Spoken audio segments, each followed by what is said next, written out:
Robots Radio presents... Hey everybody, welcome into the podcast. We are back with another special bonus episode. And this bonus episode is truly bonus, Brad. This was not even planned in our schedule, but we had to hop on the hype train for this new movie. I don't know if you've heard of it. It's a little thing called Hamilton. So we decided to watch Hamilton over the weekend and put down our initial thoughts on it. We're going to do a full review of Disney Plus's filmed version of the Broadway stage play Hamilton.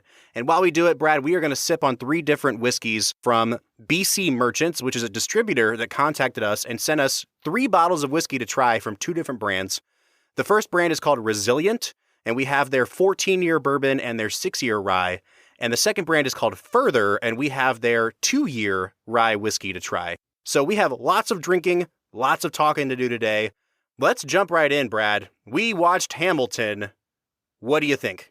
Bob, I am somebody who enjoys the occasional musical, but they're not like my bread and butter. It's not something I seek out, like, oh man, a musical came out. I got to go see it. So it was fun to get into this. But I will say, Bob, I don't really know if we should be calling this a movie or not, because the Oscars themselves have declared it ineligible. So I don't even know if we should be talking about it. Yeah, this is ridiculous. We should probably get this out of the way ahead of time here.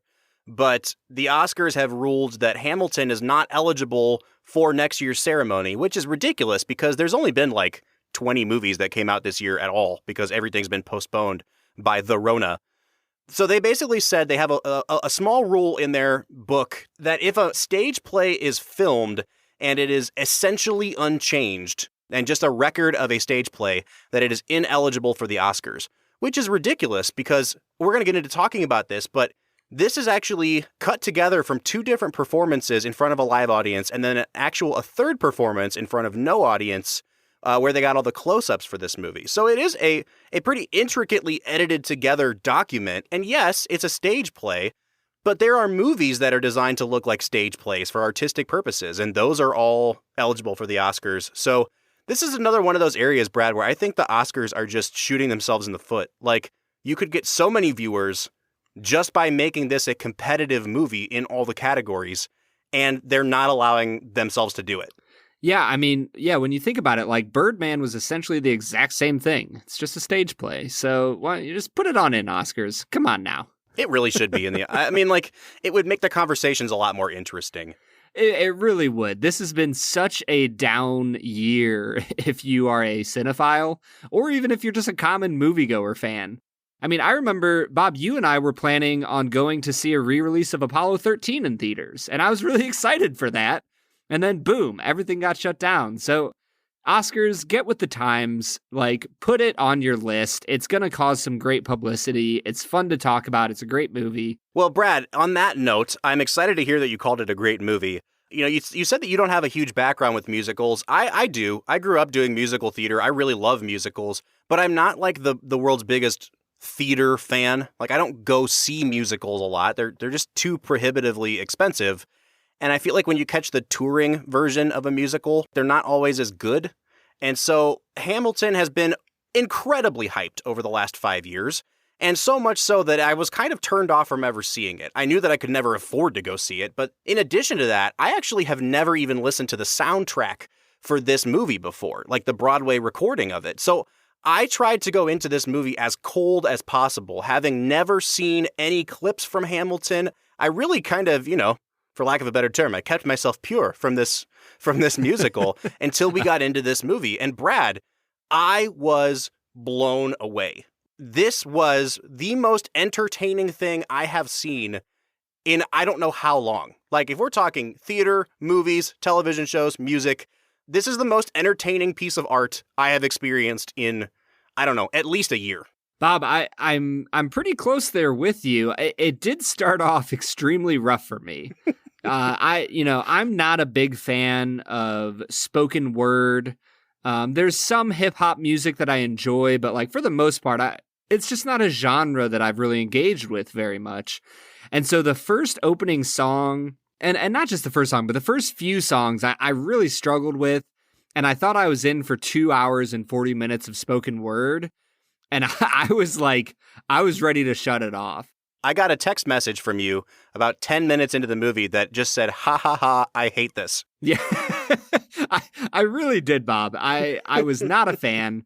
But I think that as the musical goes on, as it gets more into the storytelling, more into the singing aspect of it rather than spoken word style of music, it really takes off. And the characters are some of the most likable characters I've seen in a show in I don't know how long. It's a nuanced story. You see things from the protagonist's point of view as well as the antagonist's point of view.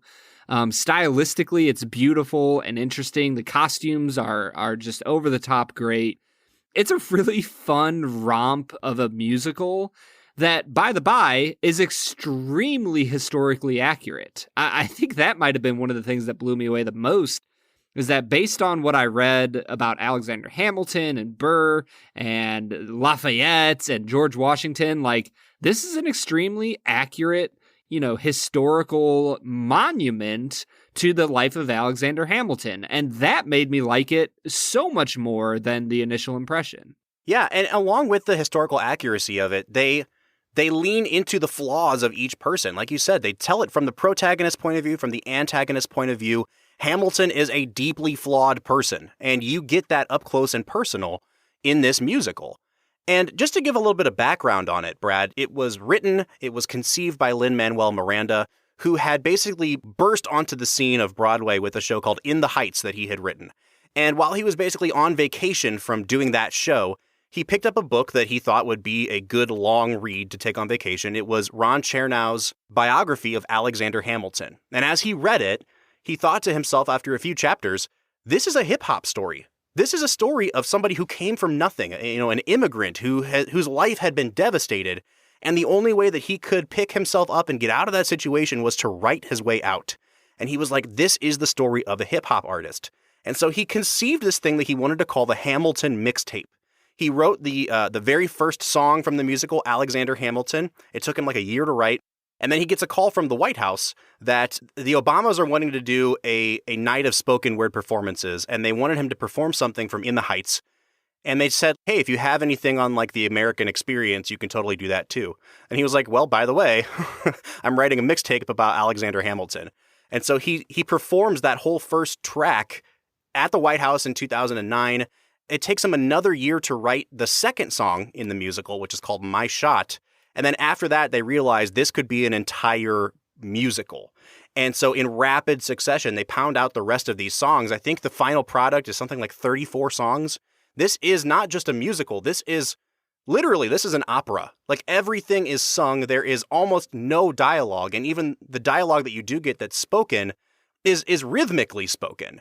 And yeah, it's lyrical. Yeah, exactly. It reminds me of Les Mis in that way, where like everything is sung. I don't think I've ever seen anything like it, Brad. It's an opera that's done in a hip-hop style. The wordplay is incredible. And to see the development of it from, it's just going to be one track or a mixtape to, no, we can make a full-blown opera out of this. It's pretty incredible. It really, really is. The musical has so much to offer, but I think to really talk about it much more, I'm really staring down this Resilient Rye, and I really want to try it, Bob. What say you? I think it's a great place for us to pause, Brad. Let's get into this whiskey.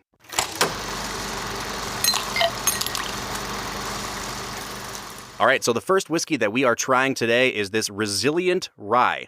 Now, this brand, Resilient, is sourced whiskeys. So in the case of their rye, it looks like they're getting their whiskey from a place called MGP in Indiana, which is basically just this gigantic factory that produces all kinds of whiskeys that brands then go and buy and sell under their own labels. So this is a 6-year aged rye, which is not something you see all the time, Brad. When we did our interview with New Riff in Cincinnati, the co-founder there, Jay Arisman, was telling me about their rye and said that distillers basically know amongst themselves that rye as a grain matures quicker than corn for bourbon. And so you get a lot more maturity and well-rounded notes out of a rye at like 2 years than you would get out of a bourbon at 2 years. A rye that's been stocked away for 6 years is really kind of out of the ordinary, and I'm excited to get into this. We have barrel number 1 of Resilient Rye, so we are drinking out of the very first barrel they commercially produced. This is a 116 proof rye whiskey. The mash bill on it is 95% rye, 5% malted barley, so it's very, very much a rye product. I can't wait to get into it, Brad. It has this great dark color, way more than you normally see in a rye. I was about to say, Bob, all the things that you just said are things I read on the bottle, and I was like, man, like, we can talk about Hamilton all we want, but I really want to get into this rye. Well, what are you picking up on the nose of this resilient rye, Brad? Honestly, Bob, for this being 116 proof, it might be the least alcohol forward cask. Is it cask proof or? I would assume so. At this proof point, I would think so. It's the most approachable cask proof whiskey I think I've ever smelled. Yeah, and I was really surprised. I had to take a couple nosings of it and check the bottle because I was like, is this a bourbon? It has like these incredible bourbon-y notes to it. Really soft caramel notes. Not a lot of rye on the nose for me. Like, it's definitely there, but it doesn't have that really like punch you in the face strong rye scent that you get on some younger ryes.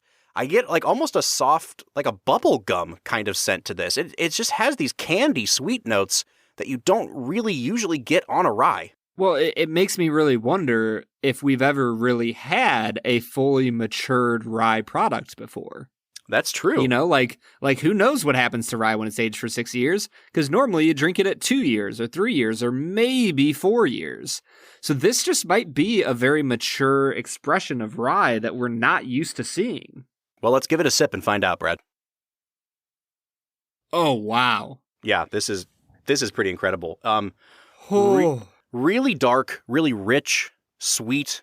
It tastes more like a bourbon than a rye. And if you are a hardcore rye person, I don't know if you'd like that or not. But for me, it has all of the great sweetness and char of a bourbon barrel, but with some rye graininess on top of it. It doesn't taste like a high rye bourbon. It just tastes like a rye product that has somehow managed to like grab all of the great sweetness out of a bourbon and attach it to itself. This is really, really good. Bob, I'm going to make a bold statement here. This might be the best whiskey we've ever had on the podcast. Wow. Brad, really? This is so stinking good. Like, it's sweet up front. The barrel proof hits you on the back end, but it doesn't overwhelm you. And then right in the middle, I get all of these beautiful spicy notes that just, I don't know, they enunciate the sweetness and yet they complement it. Bob, this is so good. Well, listen, I'm not quite there with you, but I will say this is a fantastic product. I would give it at least an 8, maybe an 8.5 on the taste. Sounds like Brad is at like a 10 plus on the taste. Yeah, I'm blown away. When it comes to the finish, I will say this. It's very mouthwatering. It doesn't dry your mouth out at all, but there's not a ton of flavor on the finish. It's short. It's really pleasant. I think that's the thing that it has going for it. That, it doesn't leave a lingering taste in your mouth, but it doesn't leave any bad taste in your mouth either. I liked this finish a lot. I will say that it definitely was a step down from the taste. I don't know, Bob. For me, the finish, stuck around for just long enough to appreciate the spiciness that you get, but it didn't overwhelm it. And I was left, honestly, with that initial palate of sweetness. I think it is a really great finish. If I was giving this a score, it would probably be in the 45 to 48 out of 50 range. Oh my gosh. Like this would be up there. I am very glad that I have a decent amount left in the bottle. This is going to be a special one that I only share on occasion. Wow, that's awesome. Yeah, I'd probably be somewhere in the 35 to 38 range. This is a really, really solid rye. Again, if you like the sort of sour, sort of grainy notes that a rye typically has, I don't know what you would think of this because it has so much sweetness to it. But I would highly, highly recommend this. This is one of the better whiskeys we've ever had on the podcast. Brad, I don't know what that means for the two that have to follow this act, but as far as this one goes, it gets a stamp of approval for me. Oh, for sure. This is a spectacular whiskey that I will be sharing with some friends sometime soon here. All right, Brad, let's get back into talking about Hamilton. What do you say? Let's get to it.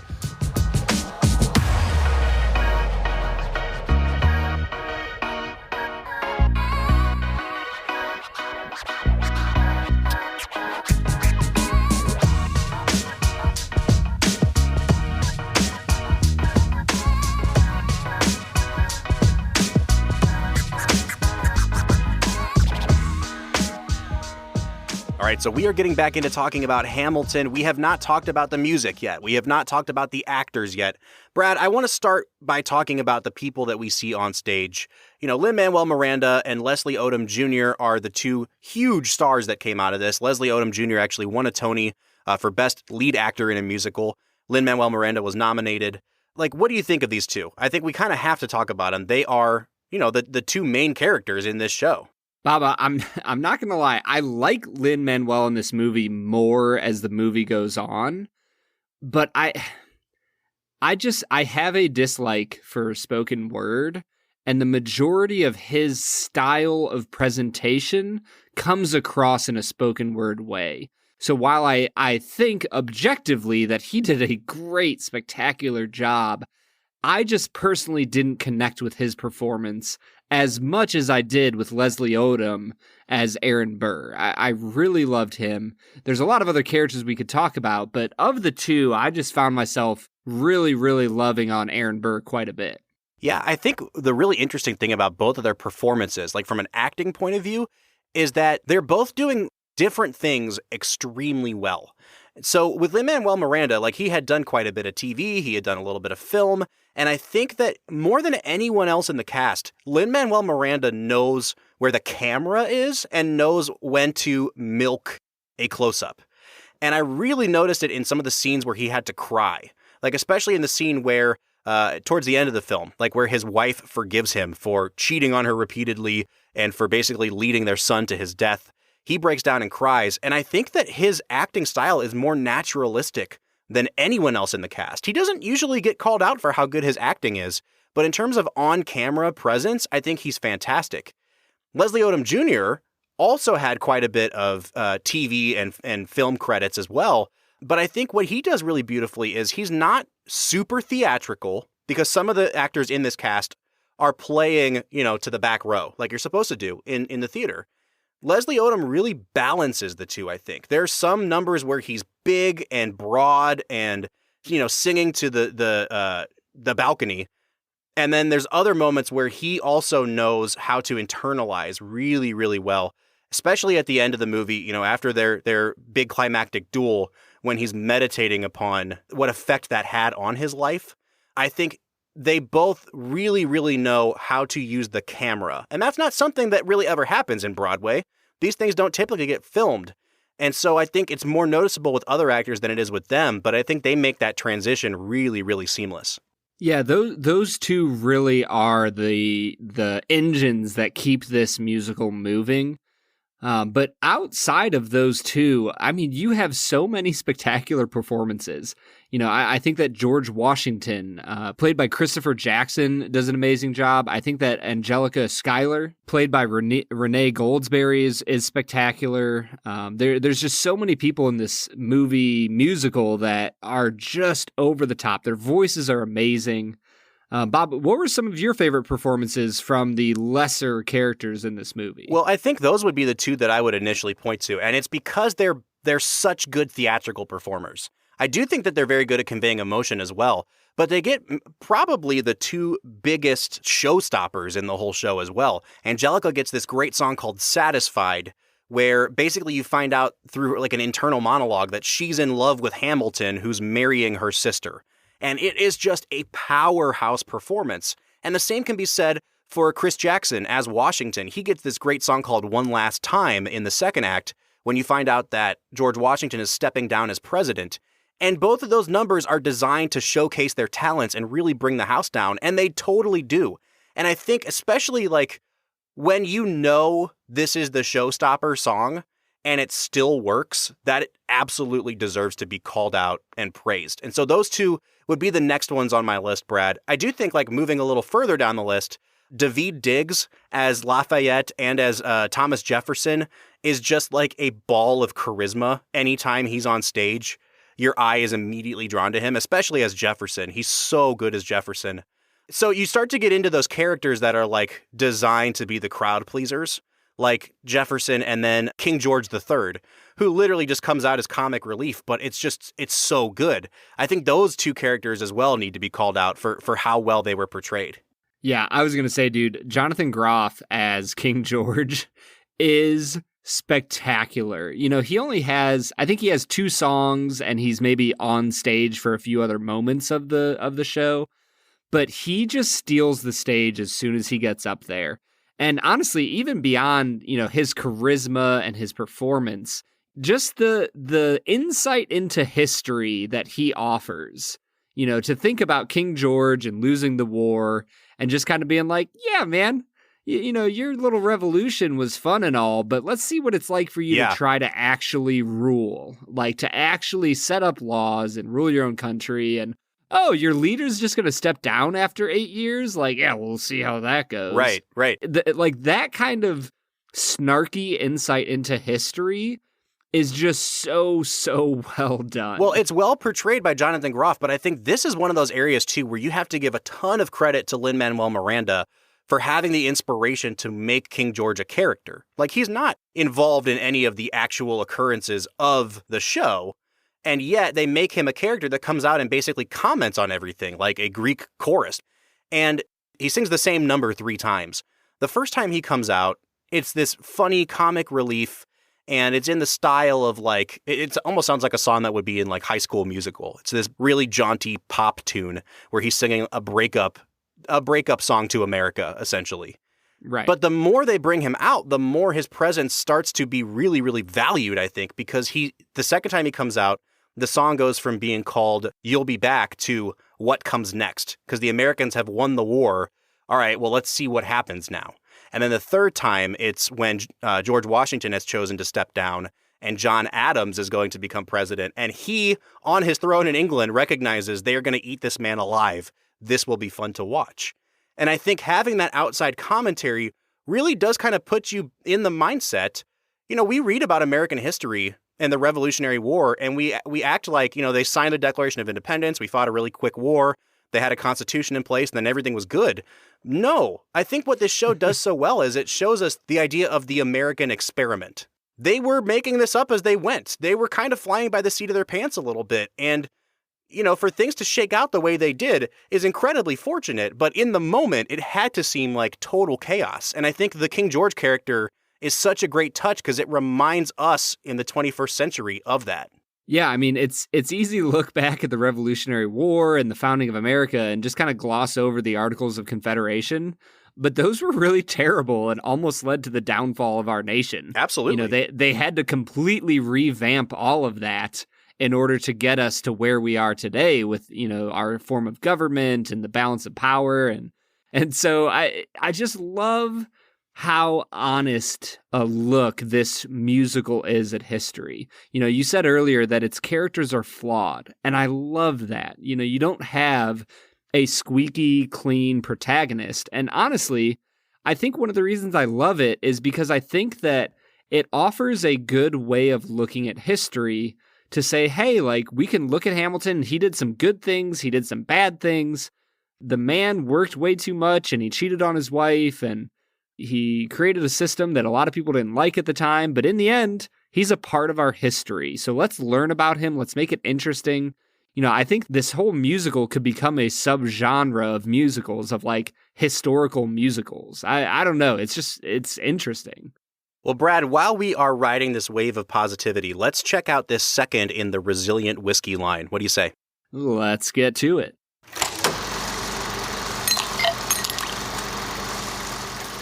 All right, so the second whiskey we're trying today is Resilient Bourbon. This is a 14-year bourbon. That actually comes from Tennessee. It is, again, a sourced whiskey, meaning it wasn't made by the Resilient Company. It was purchased by them.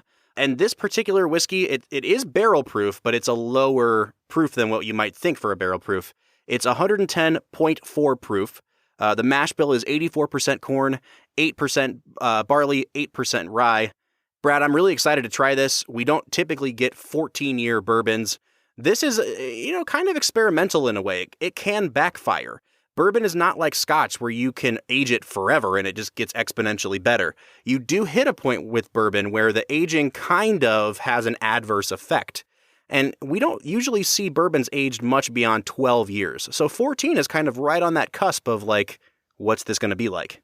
Baba, I'm not sure the note that I got, but my first nosing of this, like I had to pull my nose away from the glass. There was something in it that my my body just jumped away from. And like, as I put my nose back into the glass, it doesn't smell great. Huh. Yeah, I'm not getting that. Honestly, for me, the corn is the thing that stands out the most. The 84% corn mash bill. You know, sometimes you associate smell with taste. This smells the way that like a buttered popcorn Jelly Belly tastes. Like it smells sweet. It smells like butter. It smells like corn. I do get like underneath that some of that great peanut buttery kind of goodness you get with really well-aged bourbons. This kind of smells like a more watery version of Henry McKenna, which is interesting because it's higher proof than Henry McKenna, so it's definitely not watered down any. It just doesn't have quite the punch on the nose that something like a Henry McKenna would have. Yeah, Bob, as I get into the flavor, it's not as bad as I was initially given to think. It's definitely buttery. I think buttery is a great word with a little bit of peanut flavor to it. It's nice and thick. It's good, but it's not great. I think it's a solid whiskey. It's a fun barrel-proof whiskey that's not going to overpower you. But I don't know. There's something about that initial nose that just really threw me off. I think this is a really interesting study in contrasts here between like my preferences and your preferences, because you typically like rye more than I do. And with bourbons, I like mine to have that great peanut butter scent to them. This kind of had that. I mean, I will say it's thinner than I expected. And you mentioned that it was thick, but like if you guys could see the color on this, it might be the darkest bourbon I've ever had on this podcast. Like it's so dark. So it's thinner than I thought it would be. But it does have some classic caramel bourbon notes. It has some peanut butter. Mm-hmm. And then I get a little bit of a banana, not a lot, but just a little bit. This is right up my alley in terms of what I like in the flavor profile of a bourbon. Is it the best I've ever had in that department? No, but I probably would give it like an 8 out of 10 on the taste. I like it a lot. Yeah, honestly, Bob, if I had to give like a final score on this, I think I would probably arrive at like the 28 to 32 area. It's an addition that I would probably put on my shelf at some point, you know, if I had a little bit extra money. But, it's not over the top for me. It's just good. It's a solid whiskey. Yeah, I actually, Brad, I think I like this a lot more than you did. The finish is a bit more alcohol than I'd like, but it's a good finish. I think the worst things about it are still solid, and the things I like a lot are like an 8 out of 10. So you're right, Brad. This is probably in that like 7.5 out of 10 range for me. But I think it's a really, really well-balanced whiskey. I don't think I got a lot that was negative off of any one thing, from the nose to the taste to the finish. It does sound like, especially for you, this is a step down from the rye, but I would still recommend this bourbon. I really liked it a lot. Yeah, I would recommend it. For me, it's a big step down from the rye. I'm excited to get back into that rye just kind of on my own at some point. But it's still solid. It's good. Try it out. Go for it. It's good stuff. All right, well, let's get back into talking about Hamilton.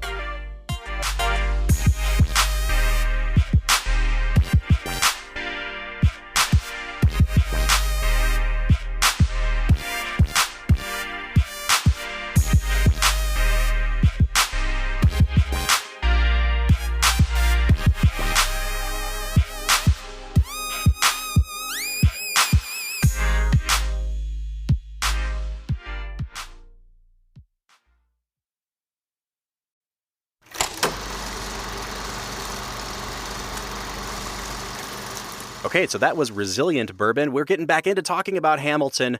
And Brad, we've gone this far without really talking about the music. And it's kind of surprising because this entire thing is just music.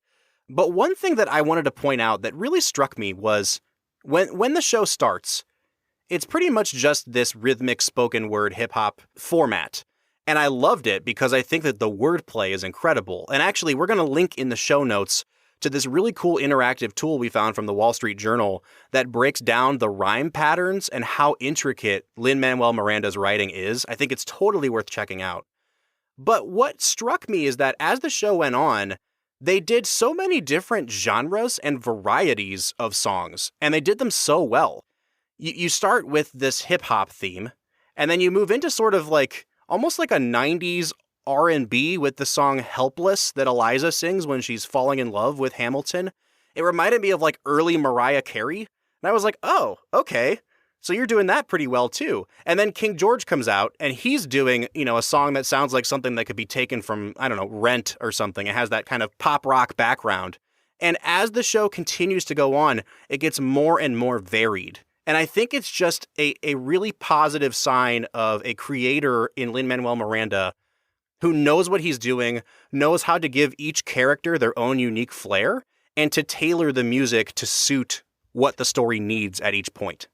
Yeah, Bob, one of my favorite examples of just switching it up throughout the movie, I really love the dual commandments that they do. Oh, yeah. That, like, of all the kind of more spoken word hip hop type of songs, that one just flowed so well, and it had just such a good beat to it that keeps you slowly drumming forward to, towards death, essentially. It was just spectacular. And then the refrain of that at the end of the musical, with the duel between Burr and Hamilton themselves, it just makes for a compelling musical. Along with things like the cabinet battles in the second act. You get to this point where, I don't know, they're trying to give you all sorts of exposition, what's happening in the country, what the big debates of the time are with the whiskey tax and the whiskey rebellion.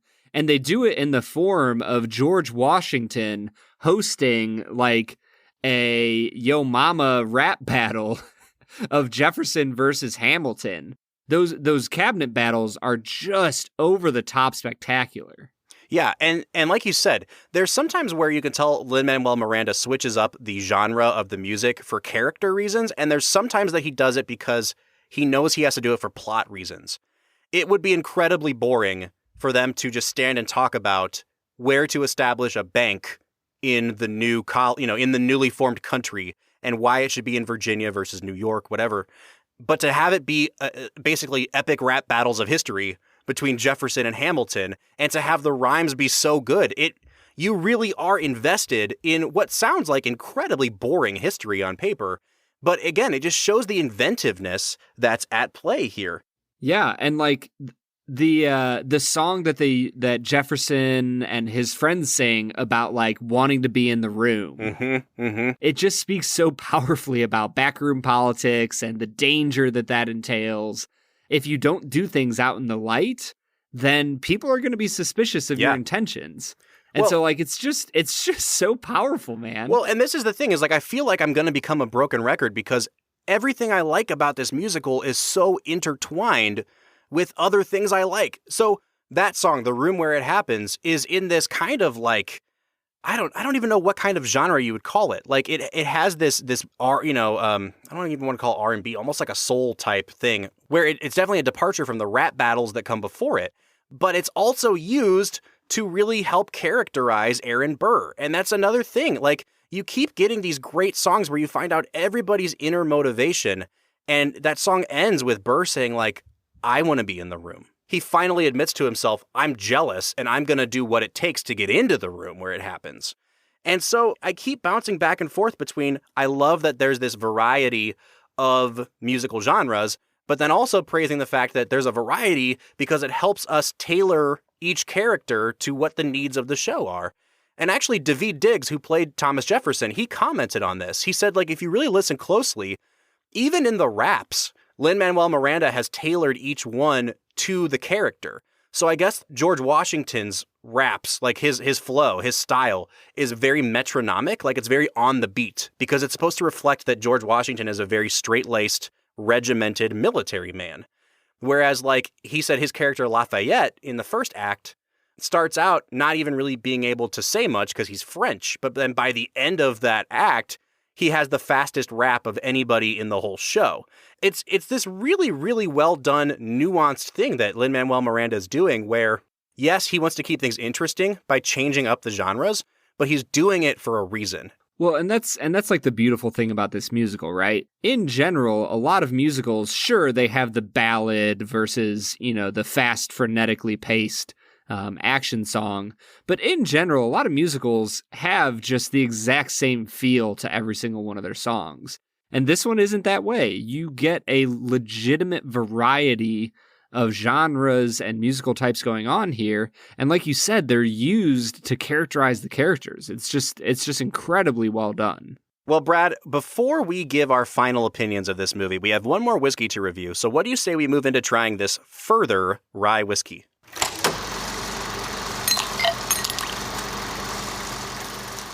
All right, so our final whiskey for the day is Further brand rye whiskey. This is a straight rye. It is a 2-year rye that comes from MGP in Indiana. This is going to taste different. I know it already, Brad. Looking at the color of this to that 6-year Resilient rye, it's night and day. I love the packaging on this. They actually gave it its name Further Rye because it's based off of the author Ken Kesey, the guy who wrote One Flew Over the Cuckoo's Nest, who was big into the psychedelic in the 1960s. And Further was the name of his bus that he would take around with him and just pick up hippies. And so this is like a celebration of that. It's really, really cool packaging. I love the bottle on it. But Brad, we are not here to talk about the bottle. We're here to talk about what is inside. And so what are you picking up on this 2-year rye whiskey? Honestly, Bob, this rye is young. Yes. This smells like what I said earlier. We're used to a younger, immature rye. This is right back down to earth. If the last one was out there in orbit as far as greatness, this one just smells like a normal rye. It's a little bit spicy. It's a little bit young.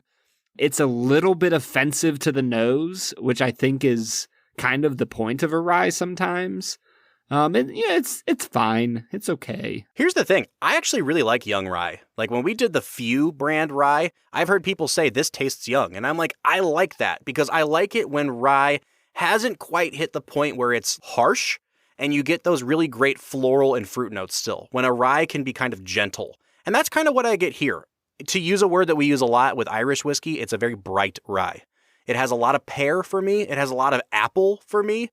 And I really, really like that. Some people don't like their ryes to smell like that because you're right, Brad. It does smell young. It definitely smells like it's only 2 years old. But this is actually probably my preferred way to drink rye. So I'm really on board for this so far. What do you say we give it a sip? All right, so you're right, Brad. It's definitely young. A lot of the things that we picked up on the nose are there, though. It definitely has like that sort of stone fruit taste. I couldn't put my finger on like, is it peach? Is it plum? But it's kind of something in that wheelhouse. Lots of sweetness on this. More than I'm used to with a rye. I don't know if you're getting this note, Brad, but like almost saline kind of. Like it's almost like sweet and salty. I really like it. It's not very complex. It's a very thin, young rye, but it's in my wheelhouse. If I had to score the taste on this, I'd probably give it like a 6.5 to a 7. Super solid, young rye. Yeah, it's really pleasant. It's not offensive in any way. The youngness that you get on the nose kind of dissipates a little bit on the taste. Like you still notice it, but it's not as harsh as it comes across when you're smelling it. So I think it's a solid, fun little whiskey that, if you enjoy rye whiskey and you can get your hands on it, like go for it. It's pretty good stuff. Yeah, I mean, I will say this is 101 proof. So like on the finish especially, it's a little bit, like I use the word sometimes, chesty. It has that Kentucky hug going down. You can definitely tell this is not 80 proof. It has some alcohol to it. But overall, I like this a lot. And I will say unequivocally, the Resilient rye is the better rye. It's the more well-made rye. I would probably recommend it above this.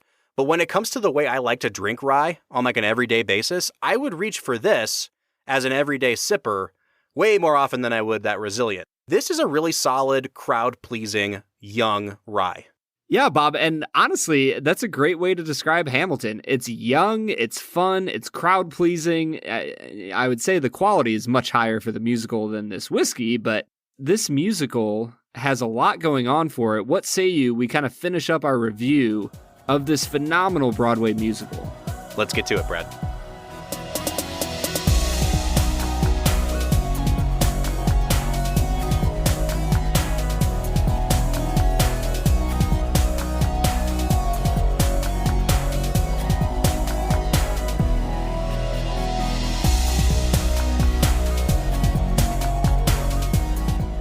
All right, so before we give our final scores, we have to talk about the fact that we're not reviewing the Broadway musical experience here. We're reviewing a movie. We're reviewing a filmed version of a Broadway musical. And Brad, I want to hear, just before we wrap up here, what do you think of this as a movie? I've seen filmed versions of stage plays before, and you basically get like two angles. You get one that's in the orchestra pit, and you get one that's like way up in the mezzanine. And I really loved the additional use of the close-ups here, because they were almost like those Emmanuel Lubezki Birdman type close-ups sometimes. And I thought that it really did a great job at sort of breaking that invisible barrier between people in the crowd and people on stage. You know, I mean, is it like changing the game as far as movie making goes? No, it's very simply done. It's very simply edited. But I thought that this worked really well as a movie, not just as me watching some dude's, camcorder recording of a Broadway musical. Right. Well, I think the danger that you could run into is, there's a lot of musicals that could just be filmed from one shot where you see the whole stage. It's somewhat close, but, not too close. And you just get the whole stage and you watch people move around. And I feel like you could just do a static shot like that and say, yeah, here's Hamilton if you really want to watch it. But you can tell, like you said, they filmed this movie over 3 separate performances, 2 of them with a live audience, and you can just feel the heat and the energy and the life that they're bringing every single time. And I think by filming it 3 separate times, you're able to get a cut that feels smooth and whole, and you get everything that you have to offer if you are watching this over film rather than in person. So as much as yes, go see it in person if you can, but man, this is a great alternative. Absolutely. Well, Brad, I think that we've said about all we need to say. I'm really anxious to hear what your final score on this would be, because the last I talked to you was a text message that said, haha, I hate this. And it sounds like, at least in your mind, the musical redeemed itself as it went along. So why don't you fill us in on your final thoughts and your final score for Hamilton? Yeah, Bob, this is a great movie. It's a great musical. It's sharp, it's witty, it's funny. It touches on a lot of modern topics without being grating or posturizing in any way. I would probably give it a 9 or a 9.5 out of 10. It's up there as one of the better musicals I've ever seen in my life. Yeah, I completely agree, Brad. I was blown away by this, and I went in thinking, okay, nothing can be as good as the hype that this thing has received. And immediately I'm hit with the influences of Lin-Manuel Miranda. I'm hit with the incredible lyricism of his hip hop. I'm hit with the gospel choir influences on the chorus. I think some of the songs are just incredible. I loved Burr's Wait For It. I love most of the songs in this musical. I will say that a couple of them were very clearly, they seemed a little rushed in terms of writing the lyrics out. Not every song can be a 10 out of 10, and I totally get that. And every musical's like that, especially when your show has 34 songs in it. But Brad, even though, 1 or 2 of the songs are kind of clunkers, even though this is not rewriting the book when it comes to movie making, like I said, this is the most entertaining, enjoyable time I have had watching a movie in probably a year. I'm going to give this a 9.5 out of 10. This just blew me away. I've already watched it twice in anticipation for this podcast. I'm still not sick of it. I'll probably watch it at least one more time, and it is totally worth it. And what I love about this is that Disney, by buying the rights to this recording of the production, is kind of democratizing the whole thing. I would never be able to afford to go see Hamilton. And I really hate that, because the tickets are so astronomically priced on the secondary market. But now I'm so happy that I got to experience this for my $7 subscription to Disney Plus. And I got to see what all the hype was about, and it totally lived up to it. And that they made a version of it that didn't lose anything in translation. I just cannot recommend this highly enough. Well, Bob, I was looking up some stats for this, and in the decade of 2010 to 2019, this peaked as the 11th best album in the entire decade for any album. This is including the likes of Post Malone, Kendrick Lamar, Taylor Swift, Ed Sheeran. This is the 11th highest album for the whole decade. And I thought you might find this interesting, Bob. It came 2 places ahead of your second favorite musical of the decade, The Greatest Showman. Oh, gosh. Boo. Here's my final comment on Hamilton. Watch this 50 times before you watch The Greatest Showman once. Actually, just never watch The Greatest Showman. Just don't do it. It's so bad. Well, those are our thoughts on Hamilton, but we want to hear yours, so please get in contact with us. You can find us on social media, on Facebook, Twitter, or Instagram at Film Whiskey. Or you can give us a phone call. Our phone number is 216-800-5923. Once again, that number is 216-800-5923. Or let your voice be heard by going onto our anchor.fm webpage. Find us there, record it there, and you'll be on the podcast. Don't forget, if you are following us on Instagram, to hashtag your posts with hashtag Film Whiskey. You'll be entered into our Film and Whiskey Fridays drawing, where you get to choose a sample of whiskey off of our shelves that we will send directly to you. So please, get on Instagram, hashtag Film Whiskey. We'll be back on Monday with another regularly scheduled episode. But until then, I'm Bob Book. I'm Brad G. And we'll see you next time.